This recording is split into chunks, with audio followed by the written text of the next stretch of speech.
நேயர்களே, இன்றைக்கு நான் பேச போகிறது மிக முக்கியமாக கட் அண்ட் ரைட் சேனலுக்காக. நான் சுஃபியான், ஜேர்னலிஸ்ட். திமுக கட்சியில் என்ன பிரச்சனை நடக்குது அப்படின்ட்டு பார்க்குறோம். இன்று காலை தொல் திருமாவளவன் அவர் முதலமைச்சருடைய அழைப்பை ஏற்று தொல் திருமாவளவன் அவர்கள் சந்தித்திருக்கிறார். திமுக தொல் திருமாவளவனுக்கு எத்தனை இடங்களை கொடுப்பதற்காக நாம் ஏற்கனவே பேசியிருக்கிறோம். திராவிட முன்னேற்ற கழகத்தை தவிர்த்து தற்போது உடன்படிக்கை முடிந்தது.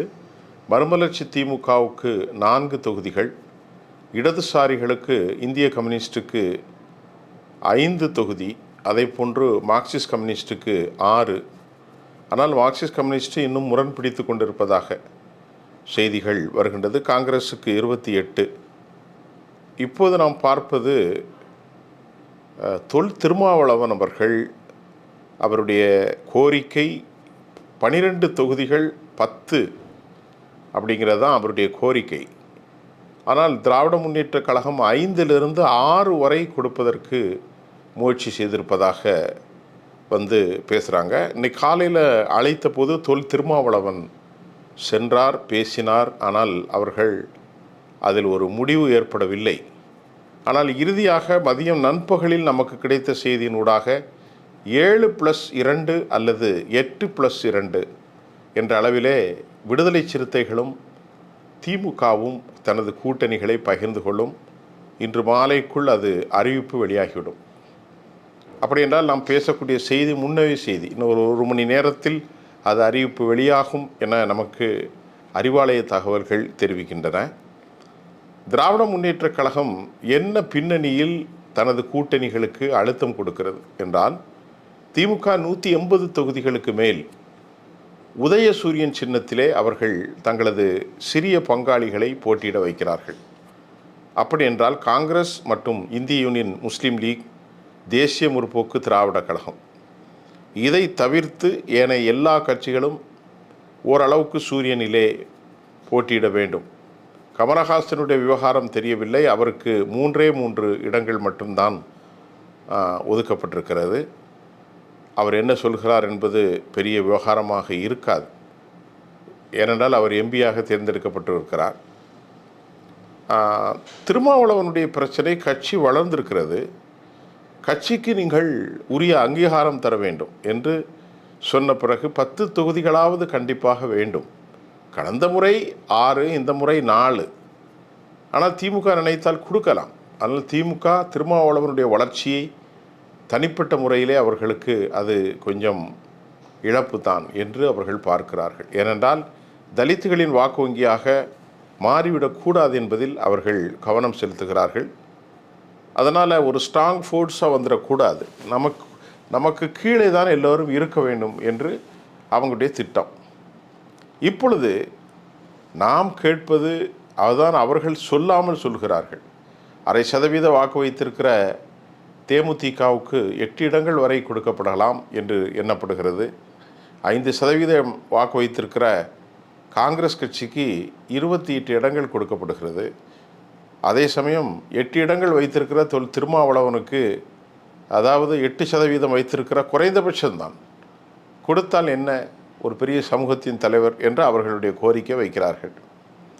திமுக இந்த விவகாரத்தில் எல்லாரையும் நீங்கள் சொல்ல வேண்டுமென்றால், நாம் நினைப்பதை போன்று ஒரு குறிப்பிட்ட கட்சிகள், சிறிய கட்சிகளாக இருக்கும் முக்குலத்தோர் புலிப்படை, கருணாஸ், அதை போன்று தமிமுல் அன்சாரி, எஸ்டிபிஐ, அதை போன்று தனியரசு, கொங்கு மக்கள் முன்னேற்ற கழகம், ஈஸ்வரன், மறுமலர்ச்சி திமுக, இப்படி எல்லா கட்சிகளும் பட்டாளி, அதாவது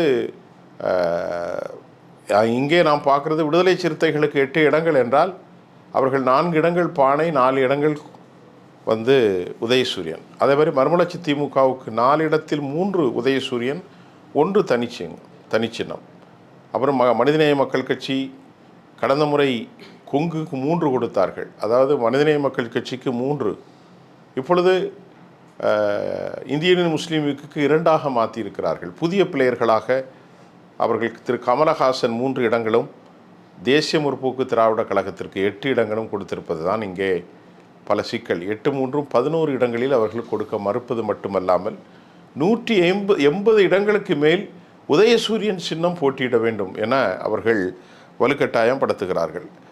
இப்போ தனியரசுவோ, பாஜக, மனிதநேய மக்கள் ஜனநாயக கட்சியோ அல்லது மற்றவர்களை பிரச்சனை அல்ல. ஆனால் ஒரு பெரிய சமூகத்தின் பிரதிநிதிகளாக பார்க்கும் விடுதலை சிறுத்தைகளுக்கு கொடுப்பதில் என்ன பிரச்சனை என்பது பலருக்கு தெரியவில்லை. ஆனால் அவங்க இந்த நேரத்தில் காங்கிரஸ் கட்சிக்கு தேசிய கட்சி என்ற அளவிலே 28 இடங்களை கொடுத்திருக்கிறார்கள். இங்கே நமக்கு சில செய்திகள் என்னென்றால், தெலுங்கு பேசும் மக்களை அடையாளப்படுத்துவதற்காக ஒரு மறுமலர்ச்சி திமுகவும் திருமதி பிரேமலதா விஜயகாந்தும் ஏனைய தெலுங்கு தலைவர்கள் KN நெஹ்ரு போன்றவர்கள் நிறைய பேர் இருக்கிறாங்க. இவர்களெல்லாம் அவர்கள் தெலுங்கு ஒரு அடையாளமாக இந்த கட்சியை கொண்டு வந்தால் தமிழ்நாட்டில் 20-25% வாக்கு மக்கள் அங்கே இருக்கிறார்கள் என்று சொல்லப்படுகிறது. எல்லா இடங்களிலும் அவற்றில் திராவிடர் கழகம் தெலுங்கர்களுக்கானது, தமிழர்களுக்கானதுங்கிற ஒரு நிலை ஏற்படுத்துவதற்காகத்தான் அந்த அம்மையாரை 8 இடங்கள் கொடுத்திருக்கிறார்கள். அவருடைய வாக்கு வங்கி 0.5% கூட இல்லை. ஆனாலும் கட்சியில் தொண்டர்கள் ஓரளவுக்கு வேலை செய்வார்கள் என்பதில் அவர்கள் இப்பொழுது கொடுத்திருக்கிறார்கள். அதை போன்று வாழ்வுரிமை கட்சி, அதாவது திரு வேல்முருகன் கைவிடப்பட்ட நிலையில் 3 இடங்களை அவர் கேட்டிருக்கிறார். ஆனால் அவருக்கு எல்லோரையும் போல் ஒரு சீட்டு தான் உங்களுக்கு தர முடியும் என்று இவர்கள் கைவிரித்திருக்கிறார்கள். அவர் பன்ருட்டி பகுதியில் ஓரளவுக்கு வலுவான செல்வாக்குள்ளவர். ஆனால் இந்த முறை அவர் 3 தொகுதிகள் கேட்பது தமிழ் தேசிய அரசியலின் சாயல் அவருக்கு உண்டு. தோழர் சீமானிடத்திலிருந்து ஏராளமான பேர் இவர் பக்கத்தில் இருப்பதால் அவர்களுக்கும் ஒரு 2 தொகுதிகளை கொடுக்க வேண்டும், 2வது கிடைக்கலாம் என்று எதிர்பார்க்கிறார்கள். ஆனால் திமுகவை பொறுத்தவரை பரஸ்பரம் ஐடியாலஜியாக இருந்தாலும் அவர்களிடத்தில் ஏன் 8 கொடுக்க மறுக்கிறார்கள்? இப்போ உதாரணத்துக்கு நீங்கள் பார்த்தீங்கன்னா, இந்திய யூனியன் முஸ்லீம் லீக்குக்கு 2, அவர்கள் ஏணி சின்னத்தில் நிற்க போகிறார்கள். மனிதநேய மக்கள் கட்சி எடுத்துக்கொள்ளுங்கள், அவர்களும் இஸ்லாமிய அமைப்பு. இப்பொழுது நீங்கள் பார்த்தால் தொல் திருமாவளவன் இருக்கிறார். அதை போன்று இந்த மாதிரியான கட்சிகள், அதாவது ஐடியாலஜி பேஸில் இப்போ வேல்முருகன் இருக்கிறார். இவர்களெல்லாம் அவர் என்ன நினைக்கிறார் என்று சொன்னால், திமுக கழகம் குறைவாக பெற்றுவிட்டால், இவர்கள் ஒரு பெரிய டாமினேஷனாக உருவாக்கிவிட்டால் நமக்கு சிக்கல், ஒன்றுக்குள் நாம் கண்டெயின் பண்ணிவிட வேண்டும் என்றுதான் திமுக தலைமை ரொம்ப ஸ்ட்ராங்காக இருக்குது. திருப்பி கேட்டால் கருணாநிதியை விட கடுமையான கடும் போக்குவாதியாக ஸ்டாலினை பார்ப்பதாக வருத்தம் இருக்கிறது. இங்கே என்னவென்றால், பல ஆண்டுகள் இவர்களுக்காகவே பாஜகவை மட்டும் அடையாளப்படுத்தி திமுக கழகம் வெற்றி பெறுகிறது. அப்படி என்றால் அவர்களுக்கு உரிய உரிமையை கொடுக்க வேண்டும் என்றுதான் இங்கே கேட்கப்படுகிறது. இன்று மாலைக்குள் கையெழுத்தானாலும் குறித்து வைத்துக் கொள்ளுங்கள். 7-2+2 அப்படின்னாலும் 2 என்ன ராஜ்யசபாவா? இல்லை. புதுச்சேரியிலே 2 இடங்கள், 8+2 10 இடங்கள். புதுச்சேரியிலே 2, தமிழ்நாட்டில் 8. இப்போது நமக்கு அறிவாலய சோர்ஸின் மூலம் 7-8 என்பது தெரியவில்லை. ஆனாலும் 8 இடங்கள் கொடுப்பதற்கு ஒரு பெரிய சமூகத்தின் சமூகத்தின் அடையாளமாக இருப்பதற்கு ஏன் இவ்வளோ யோசிக்கிறார்கள் என்று தெரியவில்லை. 8 இடங்கள் கொடுத்தால் தேமுதிகவுக்கும் 8 இடங்கள் தான், அதற்கு மேல் இல்லை என்கிற ஒரு நிலை உருவாகி இருக்கிறது. ஆகவே 8 என்றால் அது ஒரு சமமாக இருக்கும் என்று பார்க்கப்படுகிறது. ஆக தேமுதிகவிற்கு 8 கொடுக்கலாம், விடுதலை சிறுத்தைகளுக்கு 7 என்று தான் திமுக கழகம் முடிவு செய்திருக்கிறது. 8 கொடுத்தாலும் அது தகும்தான் என்றுதான் அவர்கள் இன்றைக்கு காலையிலே பேச்சிலே ரொம்ப அழுத்தம் திருத்தமாக கூறியிருக்கிறார். இந்த நிலையில் திமுக கழகம், இந்த கூட்டணி ரொம்ப ஒரு வலுவான நிலையில் இருப்பதாகத்தான் நாம் அவதானிக்க முடிகின்றது. கடைசி நேரத்தில் வேல்முருகனை அவர்கள் உள்ளே கொண்டு வர முயற்சிக்கலாம். வேல்முருகனுக்கு இதை விட்டுவிட்டால் வேறு வழி இல்லை, தனித்து தான் அவர் நிற்க வேண்டும் 234 தொகுதியிலும். அது ஒரு பெரிய எஃபெக்டை ஏற்படுத்தாது. அதனால் அவருக்கு ஒரு 2 சீட்டு கொடுக்கலாம் என்று தான் அவர் எதிர்பார்த்தார். தனக்கு ஒன்று தமிழ் தேசிய அரசியலில் சீமானிடத்திலிருந்து பிரிந்து வந்த யாராவது ஒருத்தருக்கு ஒன்று கேட்டிருப்பார்கள். அதே சமயம் இங்கே நாம் பார்ப்பது மார்க்சிஸ்ட் கம்யூனிஸ்ட் கட்சிக்கும் குறைத்திருக்கிறார்கள்.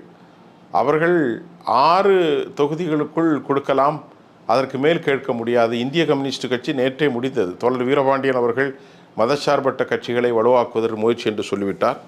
ஆக இப்படிப்பட்ட ஒரு இழுபறியான நிலையில் திமுக கழகம் முடிக்க வேண்டிய காலகட்டத்தில் இருக்கிறது. இன்னும் 11 நாட்கள் வேட்புமனுக்கு இருக்கிறது. அதற்கு பிறகு அதை பரிசீலனை, அதற்கு பிறகு தள்ளுபடி, அதற்கு பிறகு இறுதி செய்யப்பட வேண்டும். பிரச்சாரம், அவ்வளவுதான். நாட்கள் இல்லை, மிக குறைவான நாட்கள் மட்டுமே இருக்கிற நேரத்தில் பரபரப்பு நடந்து கொண்டிருக்கிறது. இதை தவிர டெல்லியிலேயும் குழப்பங்கள் இருக்கிறது. எடப்பாடி பழனிசாமி 24 தொகுதிகளுக்கு மேல் கொடுக்க முடியாது என்று பிஜேபியை கண்டெயின் பண்ணுறாரு. அவர்கள் 30 தொகுதி கேட்கிறார்கள். அமமுகவுக்கு 9, எஞ்சிய 12, அமமுகவுக்கு 8, பாரதிய ஜனதாவுக்கு 30, 38, எஞ்சிய தொகுதிகள் 12ஐ நாங்கள் சிறிய கட்சிகளுக்கு பிரித்து கொடுக்க வேண்டும். 50 தொகுதிகளை கேட்கிறார். சற்று முன்னர் டெல்லிக்கு போன இடத்தில் திரு பழனிசாமி 24க்கு மேல் எப்போதும் இல்லை என்ற முடிவெடுத்திருப்பதாக தெரிகிறது. ஆனால் இவர்கள் 27 கேட்டாலும் கொடுப்பதாக இல்லை பழனிசாமி. மீதி ஏனைய சிறு கட்சிகள் இருக்கிறது பாருங்கள். அந்த கட்சிகளிலே அவர்கள் அந்த 12 கட்சி தொகுதிகளை கொடுக்கின்ற மற்ற கட்சிகளை பாரதிய ஜனதா தங்களது தாமரை சின்னத்தில் நிற்பதற்கு, உதாரணத்துக்கு ஏசி சண்முகம், அதை போன்று ஜான் பாண்டியன், அதை போன்று திரு பாரிவேந்தர், புரட்சி பாரதத்தில் ஒரு 2 தொகுதி, இப்படியெல்லாம் பேசப்படுகிறது. பாஜகவினுடைய சின்னத்தில் நிற்பதற்காக அவர்களுக்கு அழுத்தம் கொடுக்கிறார்கள். ஆனால் இங்கே திரு பழனிசாமியும் அவர்களை ரெட்டையிலையில் நிற்க வைக்கிறதுக்கு முயற்சி செய்கிறார். அப்போ இந்த ரெண்டுமே டெல்லியில் இடிக்குது. ஆக பழனிசாமி 24 கொடுத்துவிட்டு கதையை முடிக்கலாம். பாட்டாளி மக்கள் கட்சிக்கு 17 அவருடைய நடவடிக்கை தான். 27, 17, 24, 17 நீங்கள் பார்த்தீங்கள் என்றால் 37 சீட்டு, மீண்டும் 13 தொகுதிகளில் கொஞ்சம் கொஞ்சமாக முடித்து கொள்ளலாம் என்று அவர் விருப்பம் தெரிவிக்கிறார். அமமுகவுக்கு ஒரு 8, இப்படித்தான் அவர் விரும்புகிறார். ஆனால் அமித்ஷா அனைவரையும் பாட்டாளி மக்கள் கட்சி தவிர, அமமுக இப்படி சில கட்சிகளை தவிர மற்ற அனைவரையும் அவர் தாமரை ஒரு பக்கம், மற்றொரு பக்கம் ரெட்டலை. தங்களுக்கு ஒதுக்கப்பட்ட தொகுதிகளில் 28, என்னால் காங்கிரஸ் 28 என்றால் இவர்கள் 29, 30 சீட்டுக்கு இருக்கிறார்கள். இது இங்கே இழுபறி. அங்கே திருமாவளவன் 8 இடங்களை கேட்டுக்கொண்டிருக்கிறார்.